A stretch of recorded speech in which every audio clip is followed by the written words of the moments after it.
নমস্কার।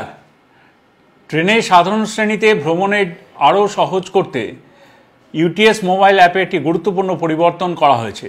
এই পরিবর্তনের ফলে এখন যাত্রীরা যে কোনো স্থান থেকে গন্তব্যের টিকিট পেতে পারেন। আগে এই অ্যাপের মাধ্যমে মাত্র 20 কিলোমিটারের সীমাবদ্ধতা ছিল, অর্থাৎ যদি কোনো যাত্রী কোনো স্টেশন থেকে 20 কিলোমিটার দূরে থাকেন তবেই তিনি ইউটিএস মোবাইল অ্যাপে টিকিট নিতে পারতেন। আবারও বলছি, পারতেন। এখন সে নিষেধাজ্ঞা উঠে গেছে। এখন যাত্রীরা যে কোনো স্থান থেকে, আবারও বলছি, যে কোনো স্থান থেকে টিকিট নিতে পারবেন, ইউটিএস টিকিট নিতে পারবেন।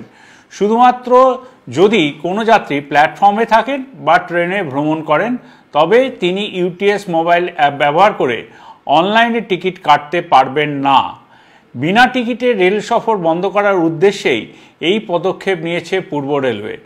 রেলের তরফ থেকে একটি বিশেষ প্রচেষ্টা আমরা চালাচ্ছি, যাতে আমাদের অনলাইনের মাধ্যমে পেপারলেস টিকিটিং ডিজিটাল বিপ্লব এগিয়ে নিয়ে যেতে পারি আপনাদের সহযোগিতায়, এবং পরিবেশকে সুরক্ষিত রাখার আমাদের আবেদন রাখি আপনাদের কাছে।